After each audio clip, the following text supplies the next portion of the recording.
सबसे पहले मुझे ये बताएं कि जो नॉर्मल पीएच है इसकी कितनी रेंज होती है, क्या वैल्यू होती है इसकी।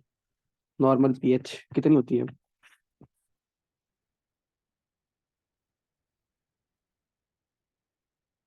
7.35 से लेके 7.45। ठीक है, पहले आपको ये पता होना चाहिए ना, फिर इसके बाद ये सारा टॉपिक आपको समझ में आएगा कि कितनी हमारे हमारे पास होती है, ये रेंज होती है पीएच की। पहली इंपॉर्टेंट बात। दूसरी, मुझे ये बताएं कि HCO3 का कितना लेवल नॉर्मल होता है। शाबाश, कितना होता है HCO3 का? 22 से लेके 28 मिली इक्वेंट पर लीटर। अब आप मुझे ये बताएं कि कार्बन डाइऑक्साइड का नॉर्मल लेवल कितना होता है बॉडी में। शाबाश, बताएं बताएं बताएं, कितना लेवल होता है? 35 से लेके 45 तक। ठीक है, ये इसका नॉर्मल लेवल होता है बॉडी में।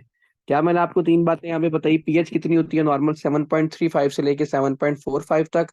ठीक है, अगर बाइकार्बोनेट का नॉर्मल लेवल पूछा जाए तो आपने बताना है, इसकी रेंज पूछी जाए 22 से लेके 28 तक। और कार्बन डाइऑक्साइड कितनी होती है हमारे पास? 35 से लेके 45 तक। ठीक है, ये नॉर्मल आपको सारी बातें बतानी चाहिए। ठीक है, इसके बाद ये टॉपिक आगे समझ में आएगा। अच्छा, जो हम पहले स्टार्ट करेंगे वो है मेटाबॉलिक एसिडोसिस। ठीक है, मेटाबॉलिक एसिडोसिस।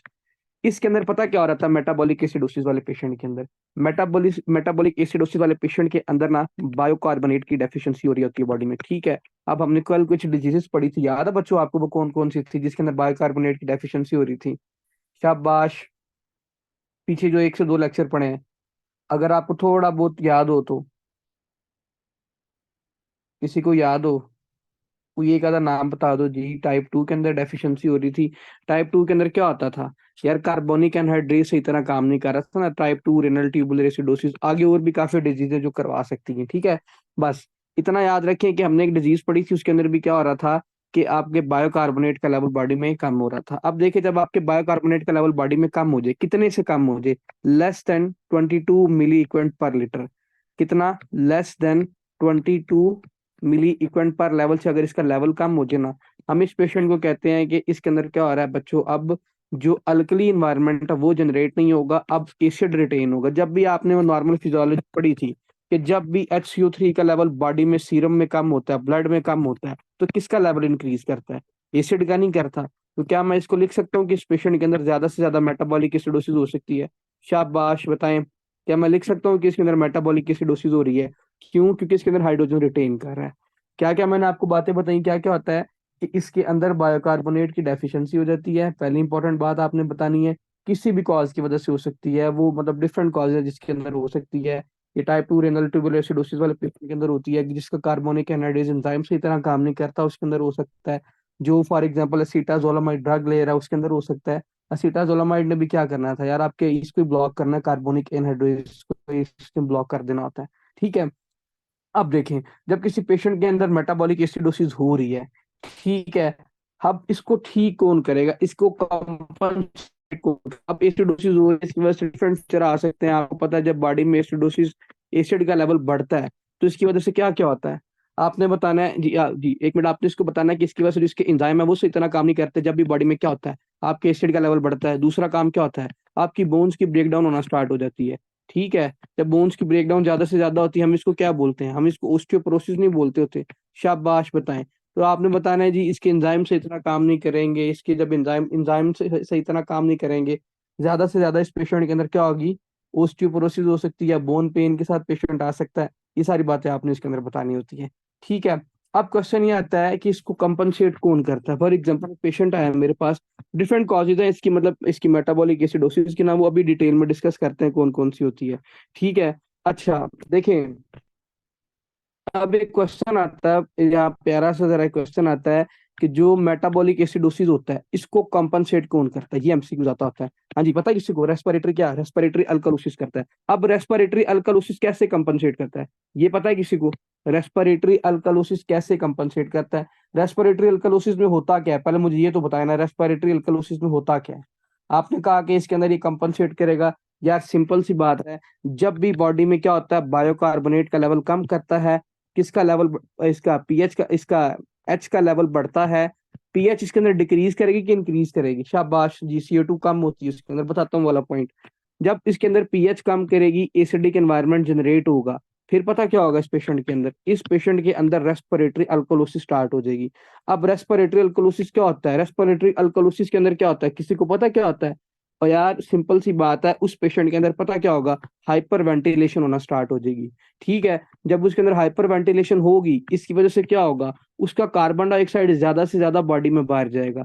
जब उसका कार्बन डाइऑक्साइड उसकी बॉडी से ज्यादा बाहर जाएगा, कार्बन डाइऑक्साइड दोबारा वाटर के साथ मिलके, आपको पता है H2CO3 बनाता है, फिर ये स्प्लिट करता है, H बनाता है और HCO3 बना रहा, इन शॉर्ट ये हाइड्रोजन बना रहा होता है ना, और एसिडिक बना रहा होता है इन्वायरमेंट को। तो इसके अंदर पता क्या होगा, जब उसके अंदर हाइपर वेंटिलेशन होगी, उसका जो CO2 है वो ज्यादा से ज्यादा बॉडी से बाहर जाएगा। जितना वो ज्यादा बॉडी से बाहर जाएगा, उतना एसिडिक एनवायरनमेंट कम होगा। इसीलिए हम कहते हैं कि मेटाबॉलिक एसिडोसिस को जो चीज कॉम्पनसेट कर रही होती है, वो कौन सी होती है आपकी? शाबाश, रेस्पिरेटरी अल्कलोसिस होती है। ये वाली बात समझ में आई?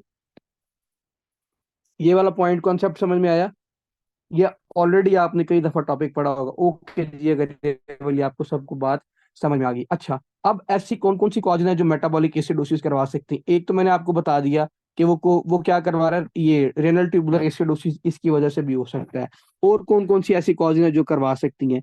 मुझे ये बताएं, क्या एडिसन डिजीज करवा सकती है? शाबाश, एडिसन डिजीज करवा सकती है। एडिसन डिजीज आपको कंप्लीट पढ़ाई थी। इसके अंदर क्या होता था यार, पोटाशियम रिटेन करता था, हाइड्रोजन रिटेन करता था, मेटाबॉलिक एसिडोसिस होती थी। यही इसकी सारी फीचर की फाइंडिंग थी ना, मेटाबॉलिक एसिडोसिस होती थी। इंपॉर्टेंट बात।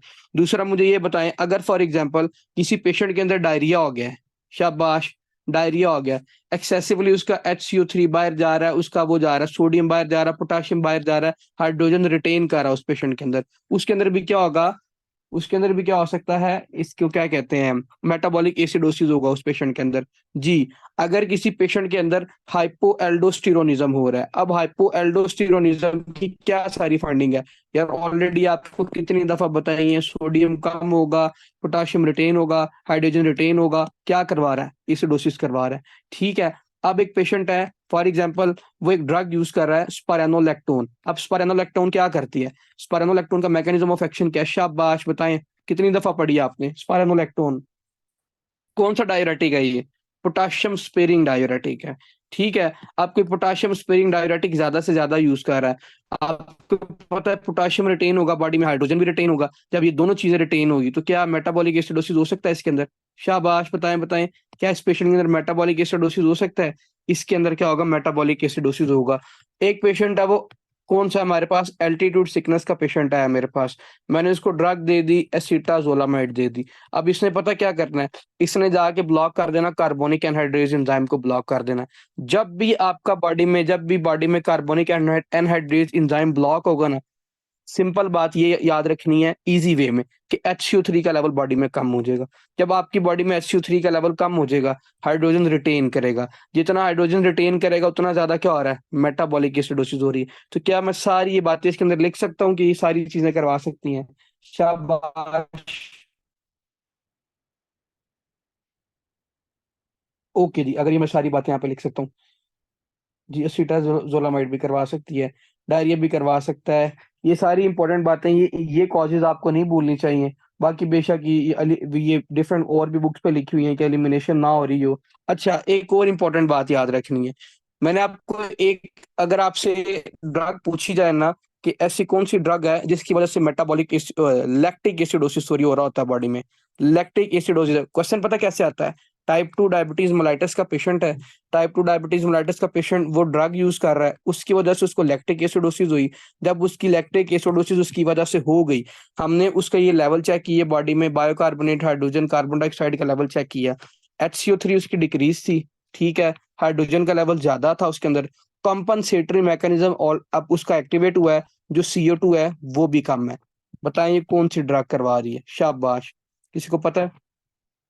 वेरी गुड सिराज, बिगोनाइट्स करवा रही है, मेटफॉर्मिन करवा रही है। ठीक है, कैसे मेटफॉर्मिन करवा रही है? मैंने आपको जब मेटफॉर्मिन पढ़ाई थी वहां पे, बेसिक्स में भी पढ़ाई थी, एंडो में भी पढ़ाई थी, बड़ी डिटेल से पढ़ाई थी। मैंने आपको कहा था मेटफॉर्मिन, आपकी जो ग्लूकोज होती है वो आगे किसके अंदर चेंज होती है? शाबाश, किसके अंदर चेंज होती है? ग्लूकोज नॉर्मल आ गई, किसके अंदर चेंज होती है? और यार पायरोवेट के अंदर चेंज हो जाती है। ठीक है, जितनी पायरोवेट के अंदर चेंज होती है वो उतनी ATP बनाता होता है। ठीक है, लेकिन अगर फॉर एग्जाम्पल कोई पेशेंट क्या यूज कर रहा है, मेटफॉर्मिन यूज कर रहा है ना, मेटफॉर्मिन ड्रग। ये पता क्या करती है, ग्लूकोज को आगे किसके अंदर चेंज कर देती है, लैक्टेट के अंदर चेंज कर देती है। जब ये लैक्टेट के अंदर करती, कौन सा एंजाइम करता है, कौन सा एंजाइम कर रहा होता है, लैक्टेट डीहाइड्रोजिनेज एंजाइम कर रहा होता है। तो जितना लैक्टेट उसका बनेगा उतना उसके अंदर लैक्टिक एसिडोसिस होगी, यार खलियां पड़ेंगी। ठीक है, जितनी इसके अंदर लैक्टिक एसिडोसिस होगी उतना उसका एसिडिक एनवायरनमेंट जनरेट होगा। जितना उसका एसिडिक एनवायरनमेंट जनरेट होगा उतना ज्यादा एच होगा उसके अंदर, जिसकी वजह से क्या हो सकता है, उसको मेटाबॉलिक एसिडोसिस हो सकती है। ठीक है, ये वाली बात समझ में आ गई सबको? ये ऑलरेडी हमने डिस्कस किया हुआ है। किसको नहीं है तो बता दो दोबारा।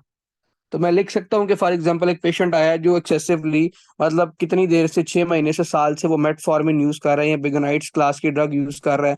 उसकी वजह से उसको लैक्टिक एसिडोसिस हुई। लैक्टिक एसिडोसिस होने की वजह से क्या हुआ उसके अंदर, उस पेशेंट के अंदर मेटाबॉलिक एसिडोसिस हो सकता है। क्या मैं लिख सकता हूँ इसको? शाबाश, बताएं बताएं बताएं।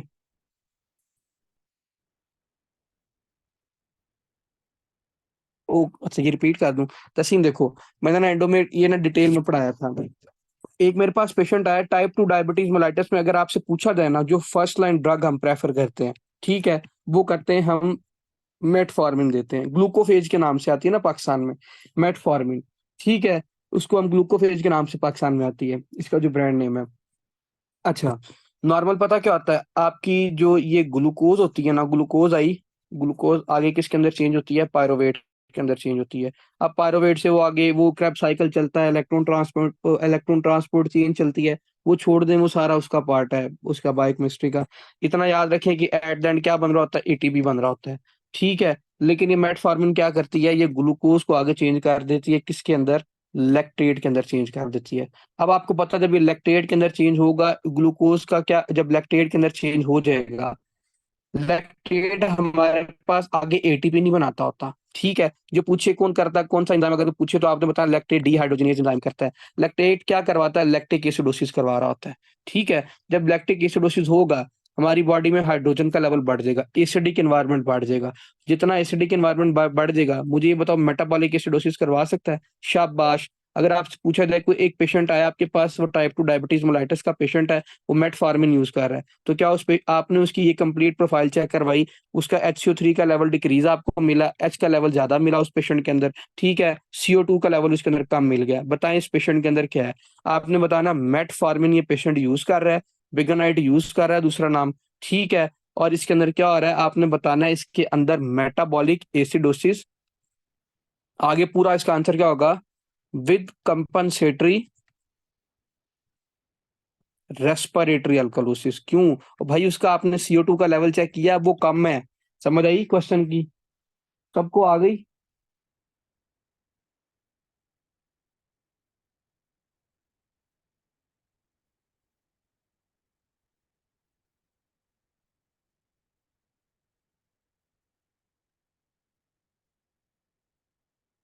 ओके जी, अगर सबको समझ में आ गई है तो ठीक है। अच्छा, अब ना यहाँ पे ना एक विंटर फार्मूला आपकी बुक में लिखा हुआ है। विंटर फार्मूला को एज सच इतना इंपॉर्टेंट नहीं है। विंटर फार्मूला में आपको सिर्फ 2 से 3 बातें पता होनी चाहिए। जो हमने ऊपर बातें की हैं सारी यही है। इधर मैं अब इक्वेशन में पुट नहीं करूंगा कि PaCO2 उसने यहाँ पे आपका वो लिया हुआ है, बाद में उसने 1.5 प्लस HCO3, ये एज सच इंपॉर्टेंट नहीं है। जो इसमें इंपॉर्टेंट बात वो ये है कि वो कहता है कि इस पेशेंट के अंदर पता क्या होता है, अगर आपने CO2 का लेवल चेक करवाया वो ज्यादा है, ठीक है, जो HCO3 का लेवल चेक करवाया वो डिक्रीज है, और आपने H का लेवल चेक करवाया, पीएच चेक करवाई, वो क्या है इस पेशेंट के अंदर, वो कम है। ठीक है, इसका मतलब ये है कि इसके अंदर सिर्फ अभी क्या चल रहा है, मेटाबॉलिक एसिडोसिस चल रहा है। इसका कंक्लूजन बता रहा हूँ मैं इंटर फार्मूला का। ठीक है, दूसरी बात, अगर उसमें ये लिखता है कि फॉर एग्जांपल एक पेशेंट आया आपके पास, उसके अंदर आपने CO2 का लेवल चेक किया, जो CO2 का लेवल है उसके अंदर हमें क्या मिला है, डिक्रीज मिला है। ठीक है, HCO3 का लेवल चेक किया उसके अंदर, फिर हमने उसके बाद हाइड्रोजन का लेवल चेक किया उसके अंदर, वो डिक्रीज है इस पेशेंट के अंदर। दूसरा, इस पेशेंट के अंदर क्या होगा, जो आपने पीएच चेक किया है वो क्या होगा इसके अंदर, सॉरी, जो हाइड्रोजन है वो इंक्रीज है, और जो पीएच है वो डिक्रीज है इसके अंदर। जो बायोकार्बोनेट है वो क्या है, कम है इस पेशेंट के अंदर। ठीक है, ये पहले मुझे बताएं पेशेंट कौन सा है? शाबाश, ये इतना बताएं ये कौन सा है, ये कौन सा मेटाबॉलिक एसिडोसिस की फाइंडिंग नहीं है सारी? यार ये सारी मेटाबॉलिक एसिडोसिस की फाइंडिंग है। साथ अगर वो मेंशन कर दे कि इसके अंदर CO2 कम है, तो इसका मतलब क्या है, metabolic acidosis with compensatory respiratory alkalosis. बस कंक्लूजन विंटर फार्मूला का यही है। ठीक है, अब इसकी समझ आ गई? हाँ, वेरी गुड सिराज, बाकियों को भी आ रही है समझ? नहीं है तो मैं रिपीट कर देता हूँ, ये उसने कंक्लूजन लिखा हुआ उसका। ठीक है,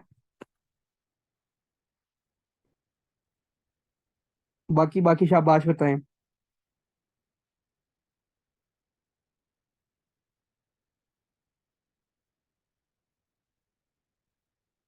वो 10 क्यों नहीं समझ आई थे?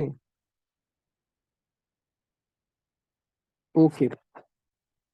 अच्छा, दो बातें मैंने आपको बताई, एक के अंदर मैंने आपको ये बताया कि बच्चों को क्या हो रहा है इसके अंदर, अगर तो उसका क्या हो, उसका लेवल कम हो, किसका, CO2 का लेवल कम हो। मैं रिपीट कर देता हूँ एक दफा फिर। इसके साथ जो HCO3 का लेवल है वो भी कम है, इसके साथ जो हाइड्रोजन का लेवल है वो ज्यादा है, और जो इसकी पीएच है वो एसिडी का वो कम है।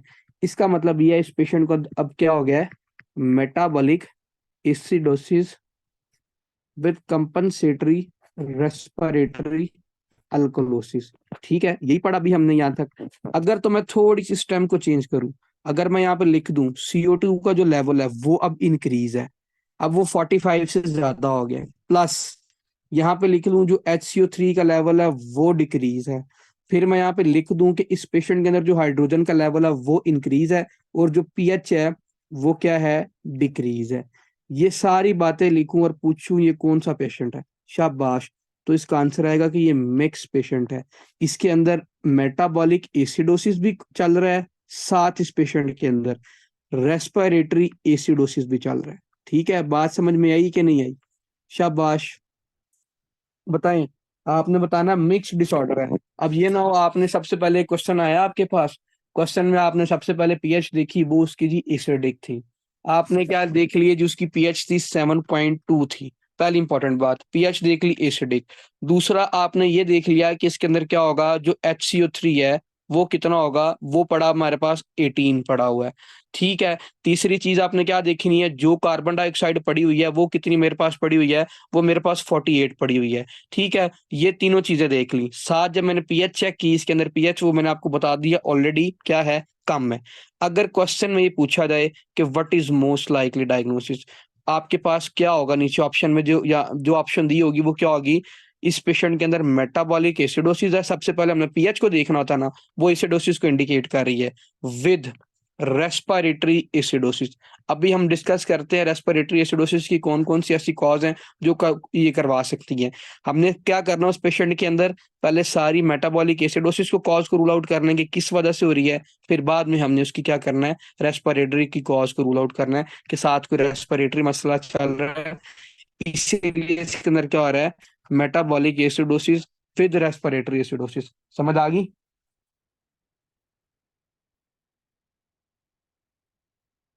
हाँ जी, शाबाश, बताएं समझ आ गई? ओके जी, अगर समझ में आ गया तो।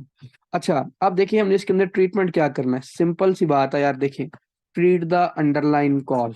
ठीक है, मेटाबॉलिक एसिडोसिस की बात कर रहा हूँ, उसका ट्रीटमेंट बता रहा हूँ। ट्रीट द अंडरलाइन कॉज, अब क्या है यार, अगर तो वो एडिसन डिजीज का पेशेंट आया मेरे पास, शाबाश, मुझे ये बताओ, क्या मैं उस पेशेंट के अंदर उसको मैं दे सकता हूँ, ये स्टेरॉइड दे सकता हूँ, मिनरलोकोर्टिकोइड दूंगा, ग्लूकोकोर्टिकोइड दूंगा उस पेशेंट के अंदर, हमने पढ़े थे डिटेल में, याद हो तो आपको, दूंगा मैं उस पेशेंट को, मैं उसको ये दूंगा। अगर मेरे पास क्या आया, पेशेंट आया फॉर एग्जांपल, वो ये यूज कर रहा है, उसको क्या कहते हैं, ये आया मेरे पास, ये वाला पेशेंट आया, रेनल ट्यूबुलर एसिडोसिस टाइप 2 का पेशेंट आया मेरे पास। हमने वहां से क्या पढ़ा था, इस पेशेंट के अंदर हम क्या देंगे, हमने बायो पढ़ा था, इसको बायो से बायोकार्बोनेट देंगे, प्लस साथ इसके देंगे हम क्या, पोटाशियम देंगे इसके अंदर। तो क्या मैं दे सकता हूँ इस पेशेंट के अंदर? भाई ये दूंगा। अगर मेरे पास कोई पेशेंट आया, किसका, एल्टीट्यूड सिकनेस का पेशेंट आया, और मैंने उससे हिस्ट्री ली, आप कौन सी मेडिसिन यूज कर रहे हो, उसने कहना जी मैं सीटाजोलोमाइड यूज कर रहा हूँ, तो मैं उसको कहूंगा कि ये वाला ड्रग अब यूज करना छोड़ दे, इसकी वजह से इशू हो रहा है, तो भाई मैं कहूंगा। चौथा मतलब इन शॉर्ट ड्रग हिस्ट्री लेनी है। अगर मेरे पास क्या हुआ, एक पेशेंट आया जो पोटाशियम स्पेरिंग डाययूरेटिक यूज कर रहा है, ठीक है, पोटाशियम स्पेरिंग डाययूरेटिक यूज कर रहा है, अब वो मेरे पास पेशेंट था, हाइपरटेंशन का भी हो सकता है, हार्ट फेलियर का पेशेंट भी हो सकता है, ठीक है, पोटाशियम स्पेरिंग डाययूरेटिक यूज कर रहा है। अगेन मैं उसे क्या करूंगा, हिस्ट्री लूंगा सारी कि यार आप कौन सी मेडिसिन यूज कर रही है, उसकी वजह से इशू ना आ रहा हो। अगर तो उसके ड्रग्स में पोटाशियम स्पेयरिंग डायूरेटिक हुई, इसका मतलब ये है कि क्या करवा रही है, मेटाबॉलिक एसिडोसिस करवा रही है। इन शॉर्ट कहने का मतलब ये है कि आप इसके अंदर बायोकार्बोनेट तो देंगे ही देंगे, साथ क्या करना है, कॉज को रूल आउट करना है, जो कॉज है उसको ठीक करेंगे। समझ आई?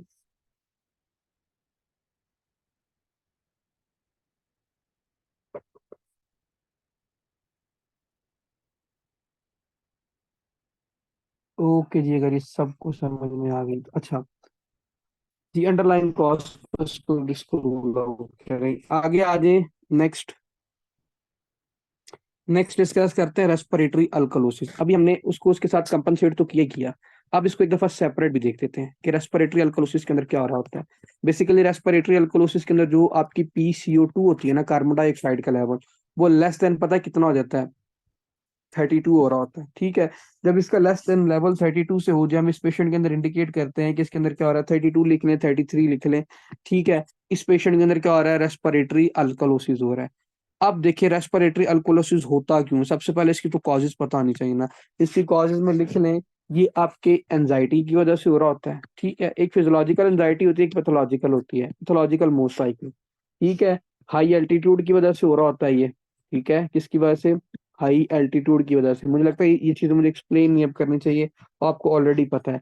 या पेशेंट किधर जा रहा हो, शॉक का पेशेंट हो या लिवर सिरोसिस का पेशेंट हो, इनके अंदर क्या हो रहा होता है बच्चों, इस पेशेंट के अंदर रेस्पिरेटरी अल्कोलोसिस हो रहा होता है। अब देखें कैसे, देखें, एक पेशेंट है वो हाई एल्टीट्यूड पे गया है, एक एक एक वो बंदा है वो हाई एल्टीट्यूड पे गया है। हाई एल्टीट्यूड पे क्या होता है, शाबाश यार, सिंपल सी बात है, ऑक्सीजन का लेवल कम नहीं होता।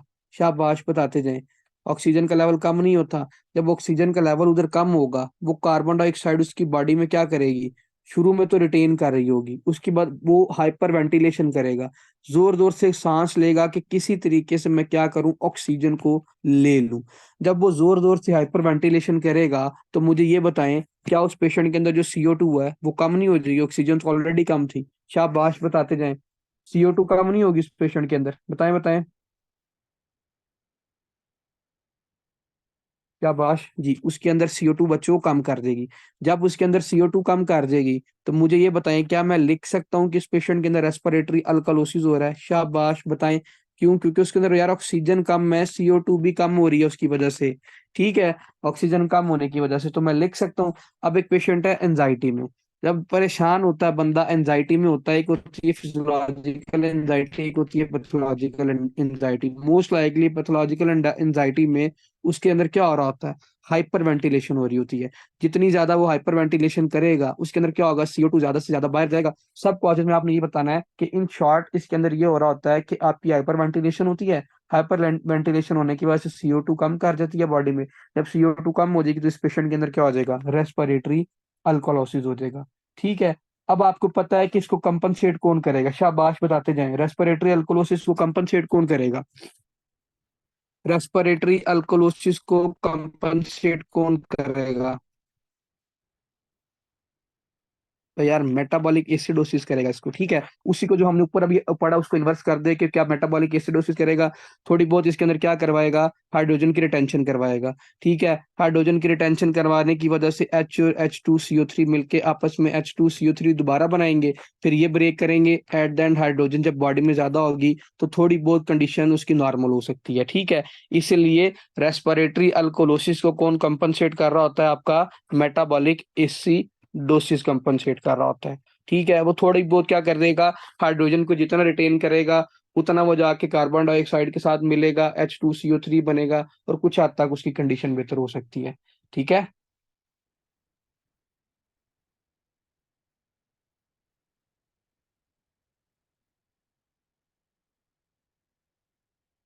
हाँ जी, बाकी सबको समझ आ गई।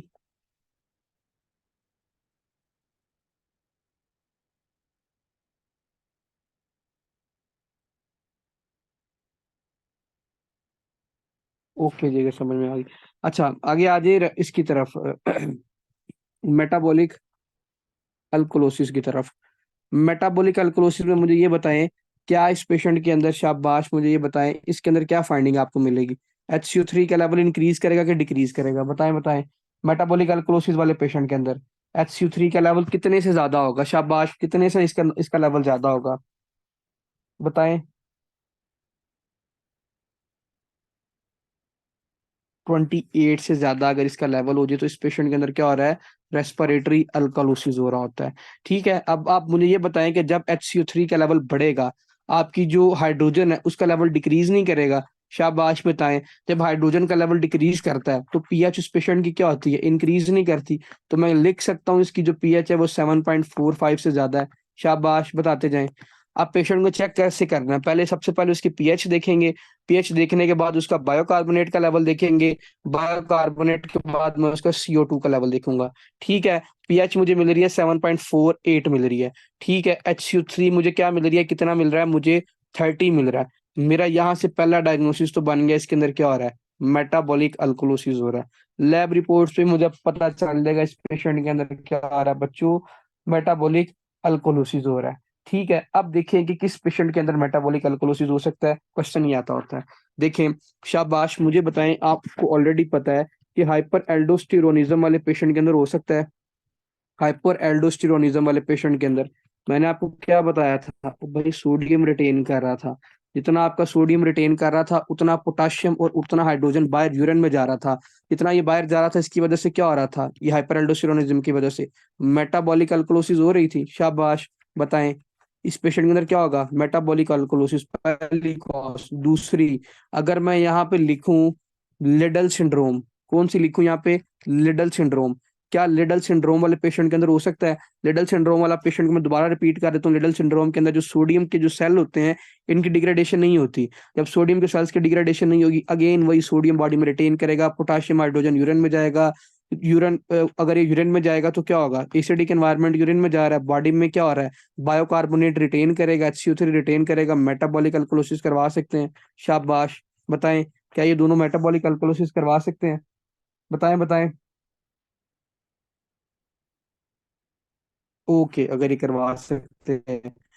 तीसरी बात मुझे ये बताएं कि अगर फॉर एग्जांपल कोई एक्सेसिवली डाययूरेटिक यूज कर रहा है। अब डाययूरेटिक की वजह से क्या होता था, पोटाशियम हाइड्रोजन सोडियम क्लोराइड ये किधर जा रहे थे, यूरिन में जा रहे थे। अगेन क्या हो रहा था, आपका बायोकार्बोनेट रिटेन हो रहा था। जब आपका बायोकार्बोनेट रिटेन होगा तो मेटाबॉलिक अल्कोलिसिस करवा सकता है। बताएं बताएं, मेटाबॉलिक अल्कोलिसिस करवा सकता है? लूप जी, करवा सकते हैं। डाययूरेटिक आपके लूप डाययूरेटिक्स वगैरह ये सारी चीजें करवा सकते हैं। बताएं, ये चीजें करवा सकते हैं?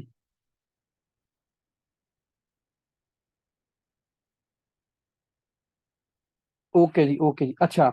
अब ना एक और क्वेश्चन आता है कि क्या बार्टर सिंड्रोम वाले पेशेंट के अंदर, बार्टर सिंड्रोम वाले पेशेंट के अंदर आपका ये हो सकता है मेटाबॉलिक अल्कोलोसिस? तो आपने बताना है जी, बार्टर सिंड्रोम वाले पेशेंट के अंदर भी मेटाबॉलिक अल्कोलोसिस होता है।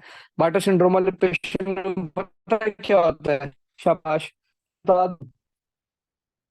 बार्टर सिंड्रोम वाले पेशेंट के, सिंपल है यार, इस पे ना आपके DCT पे इफेक्ट हो रहा होता है। बार्टर सिंड्रोम वाले पेशेंट पे आपकी जो सोडियम और क्लोराइड वगैरह की बॉडी में एब्जॉर्प्शन नहीं होगी, हाइड्रोजन भी ज्यादा से ज्यादा यूरिन में जाएगा। जितनी ये सारी चीजें आपकी यूरिन में जाएंगी, DCT पे इशू होता है। तो मुझे ये बताएं, जो बॉडी में HCO3 है वो ज्यादा से ज्यादा रिटेन नहीं करेगा। जितना HCO3 रिटेन करेगा उस पे इस पेशेंट के अंदर क्या होगा, मेटाबॉलिक अल्कोलोसिस हो रही होगी। इन शॉर्ट इतनी सी बात याद रख लें कि DCT पे इशू है।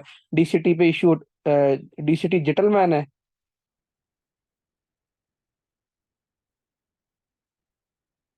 ओके, फिर इसके अंदर वो उस पे होगा, thick ascending loop of Henle पे होगा। Okay okay, thick ascending loop of Henle पे होगा, फिर वो जिटलमैन वो है आपकी। ओके ओके, थिन नहीं, थिक थिक। थिक पे आपके आयंस की एब्जॉर्प्शन होती है। Thick ascending loop of Henle पे क्या होगा इस पेशेंट के अंदर, जो आपका सोडियम क्लोराइड और पोटाशियम इसकी एब्जॉर्प्शन होती है।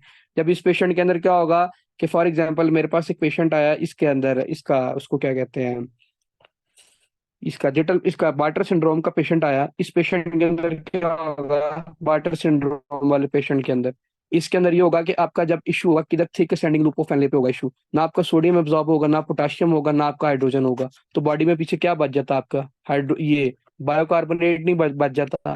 तो बायोकार्बोनेट की ज्यादा से ज्यादा रिटेंशन होगी। जितनी ज्यादा बॉडी में बायोकार्बोनेट की रिटेंशन होगी उतना इस पेशेंट के अंदर क्या होगा, मेटाबॉलिक अल्कोलोसिस होगा। इन शॉर्ट होना भी इस पेशेंट के अंदर यही है, मेटाबॉलिक अल्कोलोसिस ही हो रहा होता है। ठीक है,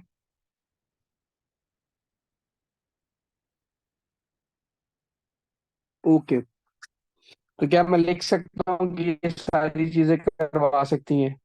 शाबाश, अच्छा, इसके अंदर एक और लिख रहे हैं कि हाइपर एल्डोस्टेरोनिज्म की जो दोनों कॉज है ना, वो दोनों ही करवा सकती हैं।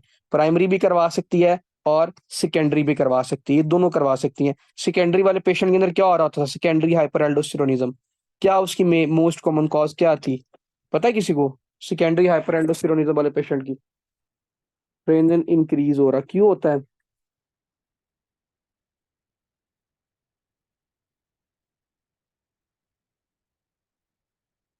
Very good Shiraz, juxta glomerular cells का आपका क्या हो जाता है, ट्यूमर हो जाता है।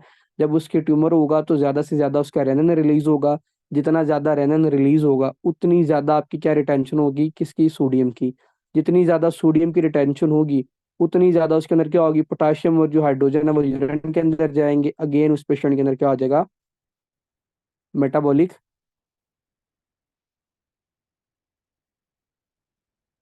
अल्कोलोसिस हो जाएगा। ओके। अच्छा यार, वो जो मैंने आपको बात बताई थी ना, देखें देखें मेरी बात सुने। मैंने आपको क्या बताया था कि बार्टर सिंड्रोम वाले पेशेंट के अंदर किधर इफेक्ट होता है, इधर यहाँ पे thick ascending loop of Henle पे। इसके अंदर आप जिटलमैन सिंड्रोम भी ऐड कर लें, ठीक है? जिटलमैन सिंड्रोम भी आपका करवा रहा होता है क्या, मेटाबॉलिक अल्कोलोसिस। यार इस पेशेंट के अंदर भी क्या होगा, सोडियम और क्लोराइड की एब्जॉर्प्शन नहीं होगी, ठीक है, ना ही पोटाशियम की।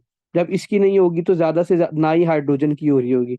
जब इनकी बॉडी में एब्जॉर्प्शन नहीं होगी, ये किधर जाएंगे, यूरिन में जाएंगे। जितने ही ज्यादा यूरिन में जाएंगे पेशेंट के अंदर क्या होगा, यार मेटाबॉलिक अल्कोलोसिस होगी। अगेन इसके अंदर क्या होगा, HCO3 रिटेन कर रहा है, ठीक है? बार्टर भी लिख ले इसके अंदर, इसके अंदर जिटलमैन सिंड्रोम भी लिख ले, ठीक है? ये भी लिख ले इसके अंदर। हाँ जी, समझ में आ गई? क्या मैं इसके अंदर फैनकोनी सिंड्रोम लिख सकता हूँ? अगर मैं क्वेश्चन पूछूं यहाँ पे आपसे, क्या इसके अंदर फैनकोनी सिंड्रोम करवा सकता, कौन बताएगा? फैनकोनी करवा सकता है?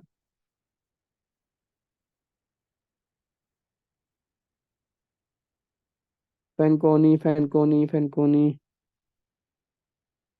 PCT, अच्छा होता तो PCT पे इशू, मैं लिख कह रहा हूँ कि क्या ये मेटाबॉलिक अल्कोलोसिस करवा सकता है फैनकोनी, मैं ये पूछ रहा हूँ। वेरी गुड सिराज, नहीं करा सकता। हफ्सा कैसे करवाएगा बच्चे, जब PCT पे इशू है? मुझे ये बताओ, प्रॉक्सिमल कन्वोलेटेड ट्यूब्यूल पे क्या हो रहा था, HCO3 की एब्जॉर्प्शन नहीं होती थी? याद आया कि नहीं आया? कार्बोनिक एनाइड्रेज एंजाइम काम करता था, HCO3 की बॉडी में एब्जॉर्प्शन कराता था। जब भाई इसकी HCO3 की एब्जॉर्प्शन नहीं होगी, HCO3 ज्यादा से ज्यादा यूरिन में जाएगा, तो मेटाबॉलिक अल्कोलोसिस कैसे होगी? एसिडोसिस नहीं होगा उसके अंदर? बच्चे कैसे होगा? देखो, जब उसका PCT काम ही नहीं कर रहा, प्रॉक्सिमल कन्वोलेटेड ट्यूब्यूल, PCT का फंक्शन क्या था? PCT का फंक्शन ये था कि HCO3 की बॉडी में एब्जॉर्प्शन कराना। अब HCO3 तो एब्जॉर्ब ही नहीं हो रहा, PCT काम ही नहीं कर रहा, ठीक है? तो वो HCO3 ज्यादा से ज्यादा यूरिन में नहीं जाएगा? बताएं। अल्कली एनवायरनमेंट तो अब यूरिन में जा रहा है, तो कैसे मेटाबॉलिक अल्कोलोसिस करवा सकता है? तो ये आपने बात याद रखनी है कि अगर आपसे पूछा जाए, बाकी जितने भी इशू हैं, बार्टर सिंड्रोम हो, जिटलमैन सिंड्रोम हो, लिडल सिंड्रोम हो, ठीक है, ये सारे क्या करवा रहे होते हैं, मेटाबॉलिक अल्कोलोसिस करवा रहे होते हैं। नहीं बात समझ में आई? दोबारा बता दूं?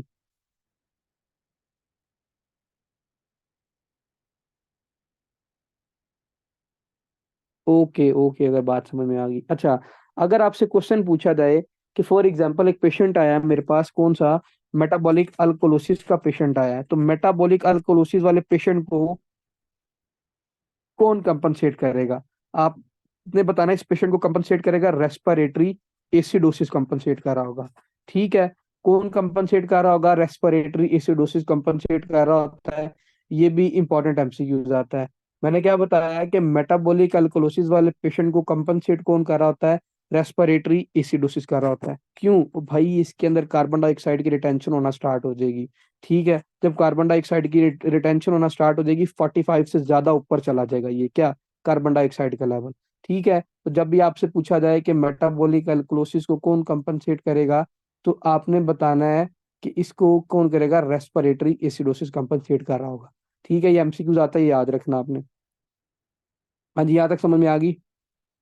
ओके, अगर यहाँ तक आ गई तो अच्छा, अब इस पेशेंट को हम ट्रीट कैसे करेंगे? फॉर एग्जांपल मेरे पास एक पेशेंट आया है, मेटाबॉलिक अल्कोलोसिस का इसका पेशेंट आया है, इसके अंदर क्या इसको हम ट्रीटमेंट प्लान क्या देंगे?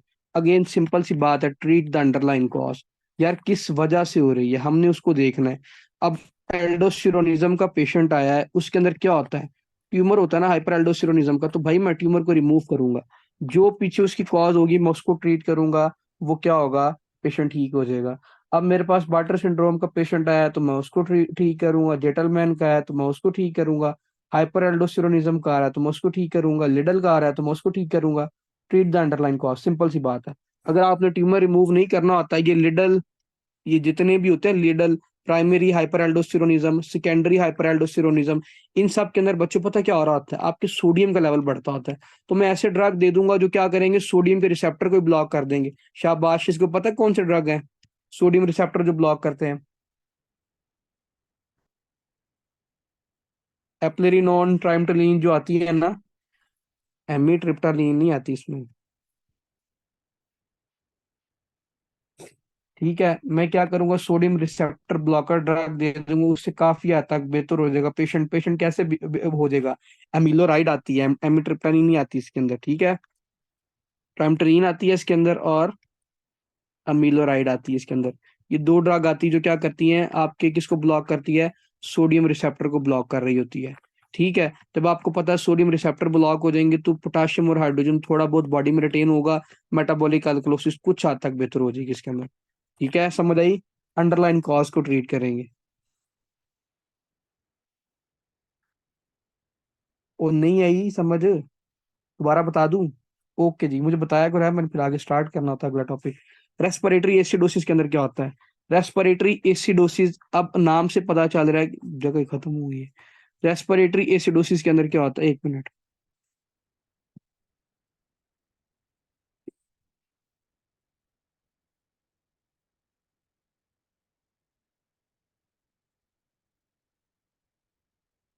रेस्पिरेटरी एसिडोसिस के अंदर याद रखना है आपने कि इस पेशेंट के अंदर ना, ड्रग का नाम बताना, एमिलोराइड, लिखो एमिलोराइड,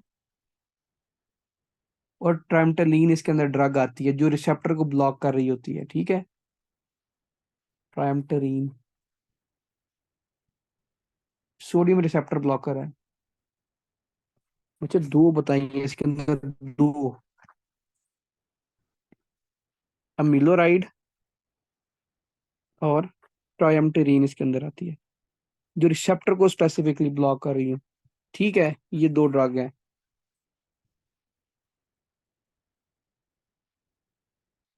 अच्छा, आगे आ जाओ रेस्पिरेटरी एसिडोसिस वाले पेशेंट की तरफ ना। रेस्पिरेटरी एसिडोसिस के अंदर क्या हो रहा होता है, आपने बताना है इसके अंदर ना जो आपका कार्बन डाइऑक्साइड का लेवल है वो मोर देन 45 मिली, इससे मरकरी से ज्यादा हो जाता है। ठीक है, पहले आपने बात याद रखनी है। दूसरा, इस पेशेंट के अंदर क्या हो रहा होता है, ऐसी कौन कौन सी कॉजेज हैं इसके अंदर जो करवा सकती हैं, आप मुझे ये बताएं। क्या इस पेशेंट के अंदर अब कार्बन डाइऑक्साइड बॉडी में रिटेन हो रही है, ऐसी कौन सी डिजीजेज है जो कार्बन डाइऑक्साइड को रिटेन कर रही हैं? मतलब आप, अगर फॉर एग्जाम्पल कोई बंदा सांस ले रहा है लेकिन बाहर नहीं निकाल रहा, तो क्या मैं उसके अंदर कह सकता हूँ कि उसके अंदर ये कार्बन डाइऑक्साइड का लेवल बढ़ सकता है? शाबाश, बताते जाएं। तो मैं कहता हूँ, ये लिख सकता हूँ कि किसी पेशेंट के अंदर अगर हाइपो वेंटिलेशन हो रही है, ठीक है, वो सांस अंदर ले जरूर रहा है लेकिन बाहर सही से नहीं निकाल सकता, तो उसके अंदर क्या होगा, CO2 का लेवल बढ़ जाएगा। मैं ये बात लिख सकता हूँ? लिख सकता हूँ। कार्बन डाइऑक्साइड का लेवल इसके अंदर 45 मिलीमीटर पर मर्करी से इंक्रीज कर सकता है, कर सकता है। पहली इंपॉर्टेंट बात। दूसरी, अब ऐसी कौन कौन सी डिजीज है जो करवा सकती हैं, कोई ना कोई एयरवे ऑब्स्ट्रक्शन। ठीक है, अब कोई भी एयरवे ट्रैक के अंदर ऑब्स्ट्रक्शन हो गई है, फॉर एग्जांपल कोई भी ट्यूमर की वजह से हो रही है, या उसके अंदर कोई और डिजीज है जिसके अंदर क्या हो रहा है, एयर आ सही रही है बाहर, और लेकिन जो बाहर बाहर है वो सही तरह नहीं जा रही। ठीक है, तो इसके अंदर क्या होगा, PCO2 रिटेन करेगा बॉडी में, 45 से इसका लेवल इंक्रीज कर देगा। पहली इंपॉर्टेंट बात। दूसरी, मुझे ये बताएं, फॉर एग्जाम्पल एक पेशेंट आया मेरे पास मस्तीनिया ग्रेविस का। मस्तीनिया ग्रेविस वाले पेशेंट के अंदर क्या होता है यार, न्यूरो मस्कुलर जंक्शन डिसऑर्डर है। ये कल बेसिक सी क्लास में पढ़ेंगे, neuro muscular junction disorder. Nerve से आगे मसल्स को मैसेज ही नहीं मिलेगा। तो मुझे ये बताएं, क्या रेस्पिरेटरी मसल काम कर सकेंगे उसके सही तरह? शाबाश, रेस्पिरेटरी मसल काम करेंगे? बताएं बताएं। ओके, वो सही तरह काम नहीं करेंगे। ठीक है, जब वो सही तरह काम नहीं करेंगे, अगेन इसके अंदर CO2 का लेवल बढ़ सकता है। जब CO2 का लेवल बढ़ेगा 45 मिलीमीटर पर मर्करी से, मैं लिख सकता हूँ कि ये भी ये करवा रही है आपकी रेस्पिरेटरी एसिडोसिस। तीसरा, इससे लिख लें गुलियन बार सिंड्रोम। गुलियन बार सिंड्रोम के अंदर भी क्या होता है यार, न्यूरोपैथी हो रही होती है, सही तरह आपके क्या होता है, नर्व और मसल्स को मैसेज नहीं मिलता। जब नर्व्स और मसल को सही तरह मैसेज नहीं मिलेगा, अगेन पीसीओ2 का लेवल बढ़ जाएगा। जब पीसीओ2 का लेवल बढ़ जाएगा इस पेशेंट के अंदर, और क्या होगा, अगेन रेस्पिरेटरी एसिडोसिस हो रही है। शाबाश, बताएं क्या ये लिख सकता हूँ मैं इसके अंदर भी? ओके। क्यों? ओके। नहीं नहीं, अच्छा। अब मुझे ये बताएं, चौथी कॉज में मुझे ये बताएं कि फॉर एग्जांपल एक पेशेंट आया मेरे पास, एस्थमा का आया है, ठीक है, या मेरे पास पेशेंट आया है कोई सा भी सीओपीडी का आया, सीओपीडी में क्या क्या आ सकता है, ब्रोंकिएक्टेसिस का पेशेंट है मेरे पास। उसके अंदर भी क्या होता है यार, उससे सही तरह सांस नहीं लिया जाता, हाइपोवेंटिलेशन हो रही होती है उस पेशेंट के अंदर। जब उसके अंदर हाइपोवेंटिलेशन हो रही होती है, तो मैं लिख सकता हूँ क्या इस पेशेंट के अंदर रेस्पिरेटरी एसिडोसिस हो रहा है? शाबाश, क्या इस पेशेंट के अंदर रेस्पिरेटरी एसिडोसिस हो रहा है? ओके, ठीक है। पांचवी कॉज, अगर मेरे पास नीमोथोरेक्स का पेशेंट है। अब नीमोथोरेक्स कौन कौन सा हो सकता है? प्राइमरी नीमोथोरेक्स हो या सेकेंडरी नीमोथोरेक्स हो। इस पेशेंट के अंदर भी क्या होगा यार, नीमोथोरेक्स की वजह से उसके अंदर रेस्पिरेटरी मसल सही तरह काम नहीं करेंगे, अगेन इसके अंदर जो CO2 का है उसका लेवल बढ़ जाएगा, रेस्पिरेटरी एसिडोसिस इस पेशेंट के अंदर हो जाएगा। ठीक है, ये इंपॉर्टेंट इसकी 4 से 5 कॉजेज थी, कौन कौन सी? सीओपीडी के साथ क्वेश्चन आता होता है, सीओपीडी के साथ मोस्ट लाइकली। यहाँ क्वेश्चन इसका आ सकता है, किसके साथ आएगा? एग्जामिनर लिखेगा इसके अंदर नीमोथोरेक्स है, या वो इसके अंदर ये मेंशन कर देगा कि इसके अंदर कोई ना कोई नर्व का डिसऑर्डर है, न्यूरोमस्कुलर डिसऑर्डर है, उसकी वजह से क्या हो रहा है, CO2 का लेवल इंक्रीज कर रहा है। जब CO2 का लेवल इंक्रीज करेगा तो हमने इसको क्या इंडिकेट करना है, इस पेशेंट के अंदर क्या है, रेस्पिरेटरी एसिडोसिस हो रहा होता है। ठीक है, ये बात समझ में आ गई अब? हाँ, फ्रेनिक नर्व डैमेज होगी, क्यों नहीं? न्यूरोपैथी करवा रहा है बच्चों। ये शराज जो होती है ना, गुलियन बार सिंड्रोम, कोई सुगवान बार सिंड्रोम पढ़ते हैं, कोई गुलियन बार सिंड्रोम पढ़ते हैं, इसके अंदर भी आपकी क्या होती है, न्यूरोपैथी हो रही होती है। ठीक है, सो मोस्ट लाइकली वो भी करवा सकती है, वो न्यूरोपैथी के अंदर ही आ सकता है। फ्रेनिक नर्व अगर डैमेज हो जाएगी, उसके अंदर भी क्या होता है, उसके अंदर ये होता है कि आपके जो ये डायफ्राम के मसल है उसको सही तरह मैसेज नहीं मिलेगा, तो उसको थोड़ा बहुत इश्यू होगा, किसके साथ, थोड़ा बहुत नहीं काफी इशू होगा, इसके किसके साथ, एक्सपायरेशन के साथ इशू होगा। ठीक है, जब आपको पता है उसकी एक्सपायरेशन सही तरह नहीं होगी, पीसीओ2 उसकी रिटेन करेगी, जितनी पीसीओ2 उसकी रिटेन करेगी उसके अंदर क्या होगा, रेस्पिरेटरी एसिडोसिस हो सकता है। ठीक है, ये गुआन बान सिंड्रोम के अंदर ही बात आई थी, GBS के अंदर। ओके। हाँ जी, बाकी सबको समझ आ गई? क्या अगर मैं इसके अंदर लिखूं, फॉर एग्जाम्पल अगर मैं इसके अंदर लिखूं कि एक पेशेंट आया है, उसको नमूनिया है, ठीक है, नमूनिया, क्या ये नमूनिया वाले पेशेंट के अंदर रेस्पिरेटरी एसिडोसिस हो सकता है? शाबाश, अगर मैं पूछूं आपसे, बताएं बताएं बाकी सब भी। हो सकता है? कैसे?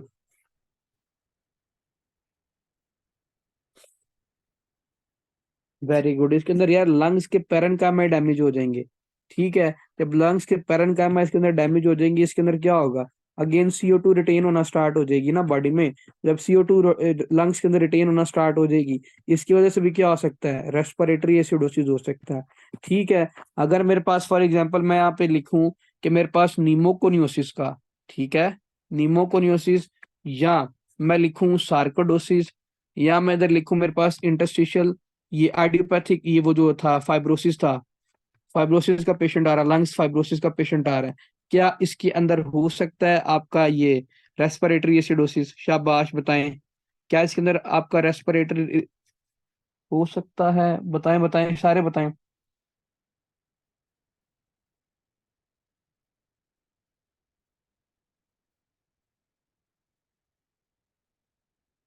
नहीं पता? ओके। यार सिंपल सी बात है, ये कौन सी डिजीज है आपकी, रिस्ट्रक्टिव लंग डिजीजेस लिखी है मैंने सारी। ठीक है, जब उसके अंदर रिस्ट्रक्टिव लंग डिजीजेस होंगी, अगेन रिस्ट्रिक्शन हो रही है इसके अंदर, अगेन जो आपकी CO2 है वो बाहर नहीं जा सकेगी। जब CO2 बाहर नहीं जाएगी, इसके अंदर क्या होगा, PCO2 का लेवल बढ़ जाएगा। जब PCO2 का लेवल बढ़ जाएगा, इसके अंदर क्या होगा, रेस्पिरेटरी एसिडोसिस हो रहा है। ठीक है, बस अभी नाम याद रख लें, जब रेस्ट पढ़ेंगे ना रेस्पिरेटरी सिस्टम, उसके अंदर डिटेल में हो जाऊंगा कि इसके अंदर क्या होता है, लंग फाइब्रोसिस के अंदर क्या होता है, सार्कोडोसिस के अंदर क्या होता है, न्यूमोकोनियोसिस के अंदर क्या हो रहा होता है। ठीक है, बस इनके नाम याद रखने। अगर आपसे पूछा जाए कि क्वेश्चन आए, रेस्पिरेटरी एसिडोसिस को कंपनसेट कौन करता है? शाबाश।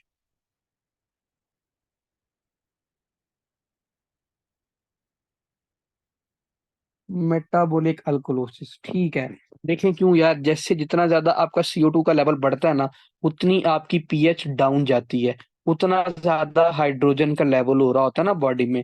इसीलिए क्या होता है कि बॉडी कंपनसेट करती है, मेटाबॉलिक अल्कोलोसिस करवा रही होती है, ज्यादा से ज्यादा आपकी किसको रिटेन कर देती है, HCO3 को रिटेन कर रही होती है। जितनी HCO3 रिटेन होगा, इसके अंदर क्या होगा कि मेटाबॉलिक काफी हद तक कंडीशन की बेटर हो जाएगी। क्या हम लिख सकते हैं कि इस पेशेंट के अंदर respiratory acidosis with compensatory metabolic alkalosis हो रहा है? शाबाश, बताएं। ओके, समझ आ गई ना कैसे? क्योंकि इसके अंदर पीएच डाउन है, हाइड्रोजन का लेवल ज्यादा है इस पेशेंट के अंदर, इसीलिए क्या होगा, HCO3 बॉडी में रिटेन होना स्टार्ट हो जाएगी। ठीक है। ट्रीटमेंट इसका भी क्या है? ट्रीट द अंडरलाइन कॉज, बस। अगर तो उसकी नमूनिया है मैं उसको ठीक करूंगा, अगर तो एस्थमा हो रहा है मैं उसको वो रूल आउट करूंगा और उसका ट्रीटमेंट करूंगा। अगर सार्कोडोसिस है तो उसको मैं कोर्टिकोस्टेरॉइड पे रखूंगा। ठीक है, निमोकोनियोसिस है फिर भी उसको मैं ट्रीट करूंगा, डिपेंड द कॉज, उसकी कॉज क्या है। ठीक है।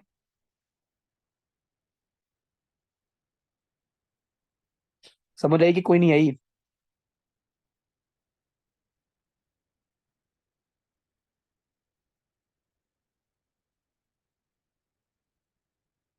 ओके जगह, ये वाली बात, टॉपिक समझ में आ गई। अब टॉपिक कौन कौन सा रहेगा रिमेनिंग इसमें से? रेनल में से सारे पढ़ लिए।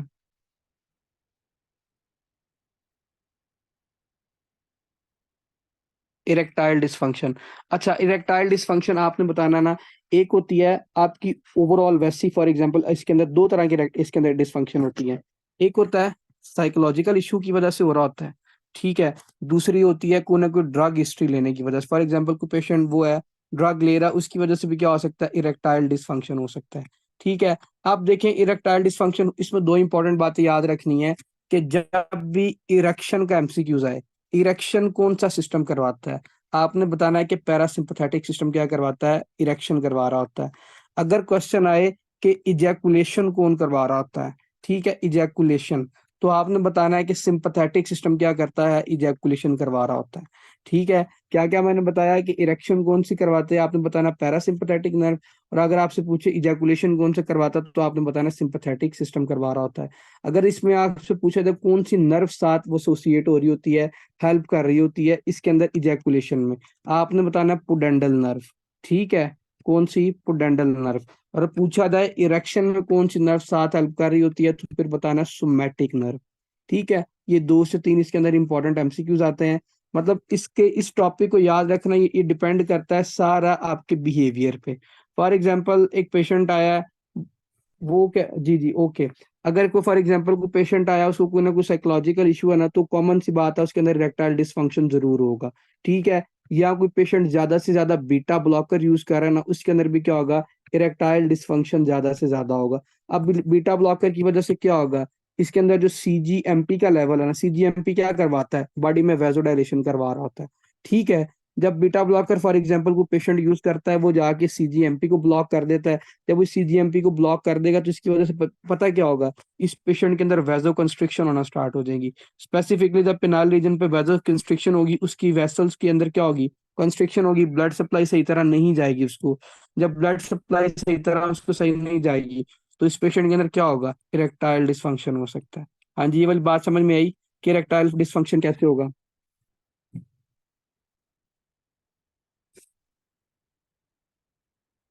ओके ओके जी, अच्छा।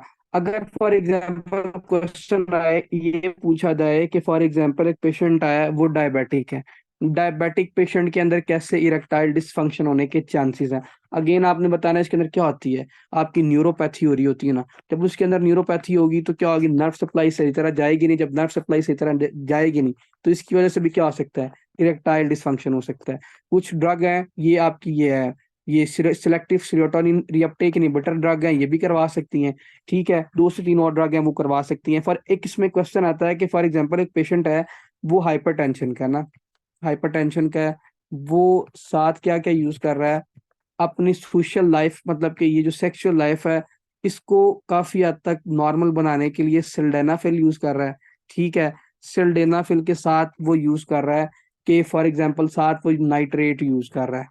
इस फॉर एग्जांपल जब भी आपसे पूछा जाए कि ये कॉम्बिनेशन पे कोई ड्रग यूज कर रहा है तो इसकी वजह से कौन सी डिजीज हो सकती है, आपने बताना है इस पेशेंट के अंदर एमआई हो सकता है।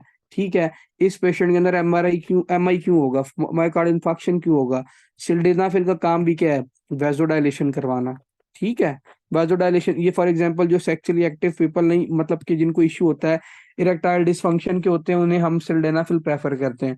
सिल्डेनाफिल क्या करवाता है, वेजोडाइलेशन करवा रहा होता है, सीजीएमपी का लेवल इंक्रीज करवा के ना, ये भी वेजोडाइलेशन करवाता है, ये भी वेजोडाइलेशन करवा रहा होता है ना, एमआई वाले पेशेंट को हम देते नहीं है।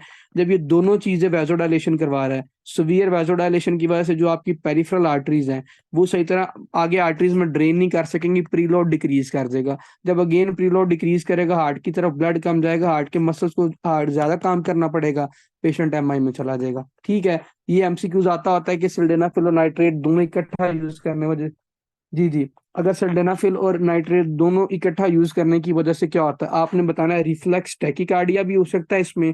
ठीक है, पहली इंपॉर्टेंट बात। दूसरी आपने बताना है इसके अंदर एमआई भी हो सकता है। एमआई वाले पेशेंट के अंदर ये दोनों का कॉम्बिनेशन इज कॉन्ट्राइंडिकेटेड, लिख लेने वाला एमसीक्यू जिसमें आता होता है। ठीक है, बाकी इस टॉपिक को आसान से रीड आउट कर लीजिएगा, ऐसे इसमें मुश्किल नहीं है। न्यूरोलॉजिकल आपने इसको रूल आउट करना है, कोई फंक्शन इसके इशू तो नहीं है, नर्व्स का मसला तो नहीं है। ट्रीटमेंट इसके अंदर हम क्या देंगे, कॉमन सी बात है यार, सिल्डेनाफिल देंगे इसके अंदर। ठीक है, अगर उसको साइकोलॉजिकल वो इशू आ रहा है, पीडीए फाइव इनिबिटर सिल्डेनाफिल ही है आपका। ठीक है, पीडीए5 इनिबिटर सिल्डेनाफिल ही है। सीजीएमपी का लेवल इंक्रीज करती है और वाइजोडाइलेशन करवा रही होती है, ब्लड जो फ्लो होगा वो काफी हद तक बेहतर हो जाएगा। उसकी वजह से क्या होगा, थोड़ी बहुत इरेक्शन होगी उस पेशेंट के अंदर। ठीक है, समझ आ गई।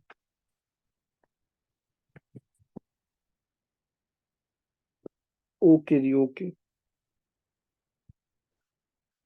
छुट्टी, टॉपिक कौन सा रह गया इसके अलावा, खत्म। वो जरा अश्लील टॉपिक था, मैंने इसलिए जरा डिटेल में नहीं पढ़ाया, वो रीड कर लीजिए। इजी है, एक दफा रीड करोगे समझ में आ जाएगी। Testicular cancer.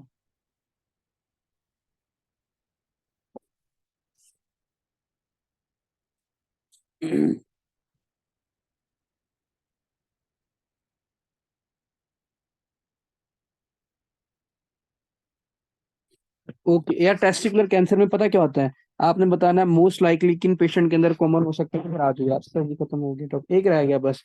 इसके अंदर पता क्या होता है, टेस्टिकुलर कैंसर वाले पेशेंट के अंदर आपने ये बताना है कि टेस्टिकुलर कैंसर वाले पेशेंट के अंदर मोस्ट लाइकली कौन से पेशेंट इसके अंदर इन्वॉल्व होते हैं। एक होता है क्लीन फिल्टर सिंड्रोम वाला पेशेंट।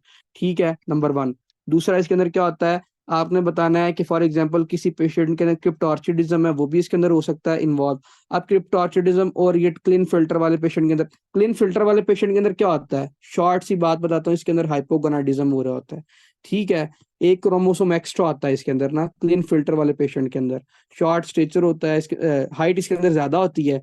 ठीक है, आपने बताना है एक क्रोमोसोम एक्स्ट्रा होता है, हाइपोगोनाडिज्म होता है, इसीलिए अंदर मोस्ट लाइकली क्या करवा सकता है, टेस्टिकुलर कैंसर करवाता होता है। क्रिप्टोर्चिडिज्म वाले पेशेंट के अंदर ये होता है कि जो आपके टेस्टिस होते हैं ना, वो एब्डोमेन से डिसेंड करके नीचे सिक्रोटल बैग में आते ही नहीं है। ठीक है, जब वो सिक्रोटल बैग में आते नहीं तो मोस्ट लाइकली वो क्या करवा देते हैं, सेमिनोमा करवा सकते हैं। सेमिनोमा टाइप है इसकी टेस्टिकुलर कैंसर की ना, ये एमसीक्यूज आता होता है कि फॉर एग्जांपल एक पेशेंट है, वो टेस्टिकुलर कैंसर का वो क्रिप्टोर्चिडिज्म इसका टेस्ट जी, अब वो क्रिप्टोर्चिडिज्म का पेशेंट है, उसके जो टेस्टिस है वो डिसेंड ही नहीं किए, तो मोस्ट लाइकली कौन सा कैंसर हो सकता है, आपने बताना है। इसके अंदर टेस्टिकुलर कैंसर होगा, कौन सी टाइप होगा, सेमिनोमा टाइप का होगा।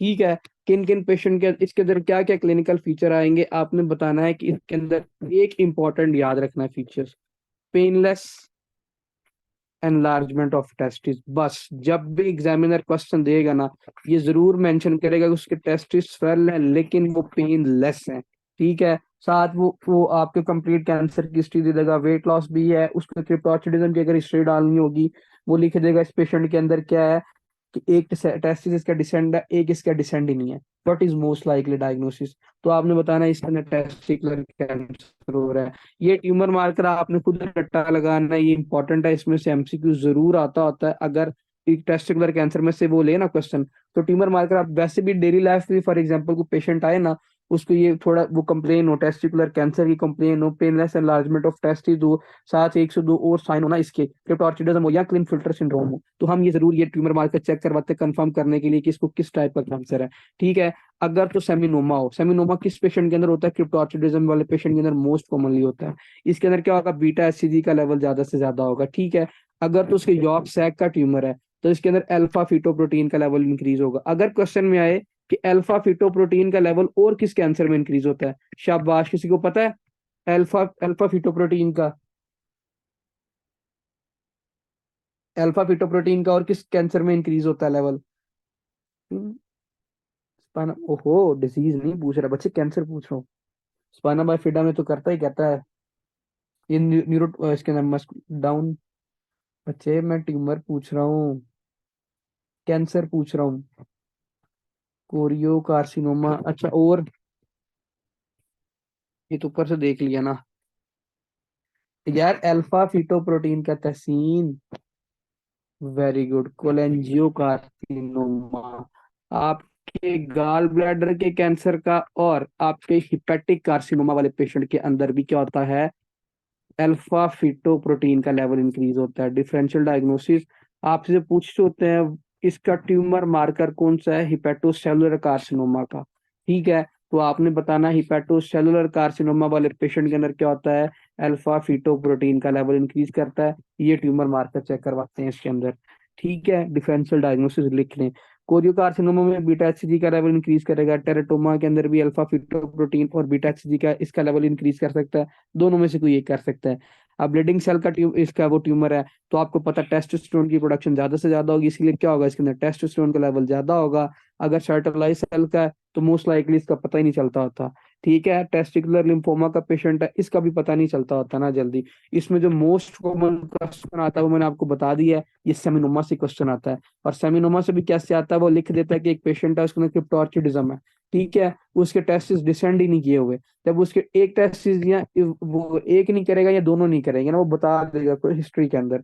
फिर वो आपसे पूछेगा कि इसकी कॉम्प्लिकेशन मोस्ट कॉमन कौन सी होती है, आपको बताना है सेमिनोमा होता है इस पेशेंट के अंदर।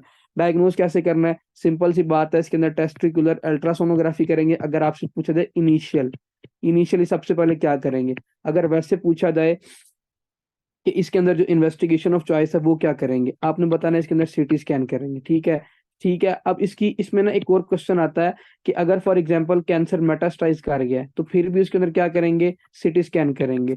अगर पूछा जाए कि ट्यूमर मार्कर कौन कौन सा चेक करवाएंगे, आपने बताना बीटा एचसीजी का लेवल भी चेक करवाएंगे, इसके अंदर अल्फा फीटोप्रोटीन का लेवल भी चेक करवाएंगे, टेस्टोस्टेरोन का लेवल भी इसके अंदर चेक करवाएंगे। ठीक है। ये सारी चीजों को रूल आउट करना होता है हमने। ठीक है। समझ आ गई। चेस्ट एक्स इसके साथ चेस्ट एक्सरे करवाएंगे, सीटी स्कैन करवाएंगे, यार उसकी रीजन ये है कि मेटास्टाइज होकर आपके लंग्स की तरफ चला जाता है। इसीलिए क्या करना, साथ इसके चेस्ट एक्सरे करवाना और सीटी स्कैन करवाना, देख सकें कि ये मेटास्टाइज होकर ट्यूमर तो नहीं आया वहां पे। ट्रीट क्या करना है यार, आपको पता है टेस्टिकुलर कैंसर है, सिंपल सी बात है, क्या करना है, टेस्टिकुलर इसकी उड़ा दें। ठीक है। और चियोक्टमी कर दें इस पेशेंट के अंदर, बस और कुछ नहीं करना। साथ इसके केमोथेरेपी करते हैं, रेडियोथेरेपी करते हैं, अगर इसके लिम्फ नोड इन्वॉल्व है तो लिम्फ नोड भी इसके अंदर रिमूव कर दें। ठीक है।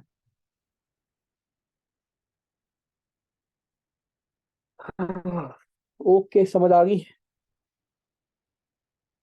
ये बस रट्टे वाले टॉपिक हैं, इनको बेसिक्स क्लास होनी है, नहीं आज छुट्टी है बेसिक्स में। ओके, ये भी एमसीक्यू आता है कि बीटा एचसीजी का लेवल किस कैंसर में बढ़ता है, मेल्स में, आपने बताना है कोरियो कार्सिनोमा वाले पेशेंट के अंदर बढ़ता होता है। ठीक है। बाकी सारे टॉपिक पढ़ लिए थे यहाँ से, एक दफा देख लेंगे तो फिर बाद में ना कहना।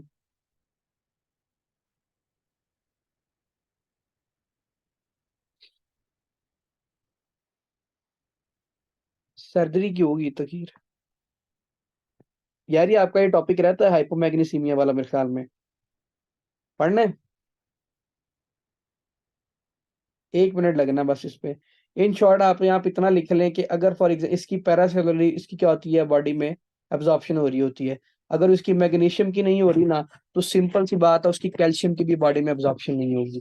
साथ उसको क्या होगा, हाइपोमैग्नीसीमिया प्लस हाइपोकाल्सीमिया। अब हाइपोकाल्सीमिया के कौन कौन से फीचर थे यार, इसके क्या होगा, हाइपर एक्टिव रिफ्लेक्स होंगे, टेटनी वाले कंप्लीट इसके अंदर वो आएंगे, वो फीचर आएंगे। पैरासीजिया होगा, इरिटेबिलिटी होगी, कंफ्यूजन, सीजर वगैरह, वही सात सारी दुनिया होगा। कैल्शियम का लेवल लो हुआ तो क्या इसकी वजह से मैं इसके अंदर लिख सकता हूँ कि with the passage of time इसके अंदर ट्रोशियस साइन और चेवोस्टिक साइन भी इसके अंदर पॉजिटिव हो सकते हैं। कौन कौन सी डिजीजेस में होता है? आपने बताना है कि कोई मेल पेशेंट है उसके अंदर हो सकता है। वो डायरेटिक यूज कर रहा है, उसके अंदर भी आपको पता है मैग्नीशियम बॉडी में एब्जॉर्ब नहीं होता, ज्यादा से ज्यादा यूरिन में जा रहा होता है। हाइपोमैग्नीशियम है, उसके अंदर भी हो सकता है। ठीक है, और अल्कोहलिज्म वाले पेशेंट के अंदर भी क्या होता है, इसकी ज्यादा से ज्यादा बॉडी में एब्जॉर्प्शन कम हो जाती है। अगर पूछो तो मोस्ट कॉमन किसकी वजह से होता है, मोस्ट कॉमन तो याद रखना अल्कोहल की वजह से होता है। मैंने आपको 2 से 3 दफा ये बात पहले भी बता दी है। अल्कोहल की हिस्ट्री के साथ एग्जामिनर एमसीक्यूज देगा, साथ लेके देगा इस पेशेंट के अंदर क्या है, हाइपोकाल्सीमिया और है। ठीक है, ये वाली बात ऐसे एग्जामिनर क्वेश्चन में देता होता है। ये वाली बात समझ में आई कि नहीं आई? मेरे ख्याल में एक दफा मैंने आपको पहले भी बताई है ना ये वाली बात। सारे यहाँ पे चले तो नहीं गए, फिर ये ना कहना कि टॉपिक एक और पढ़ा दिए।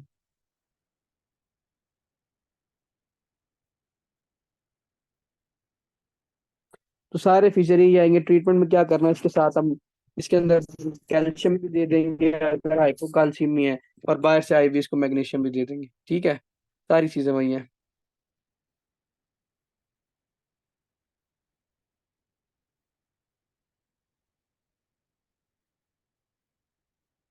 छुट्टी करें?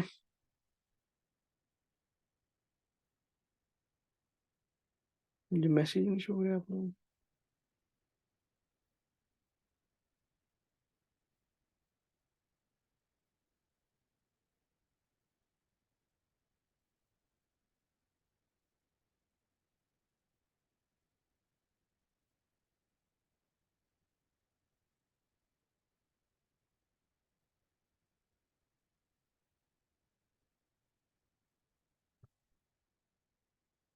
ओके जी, छुट्टी करें, फी मान अल्लाह।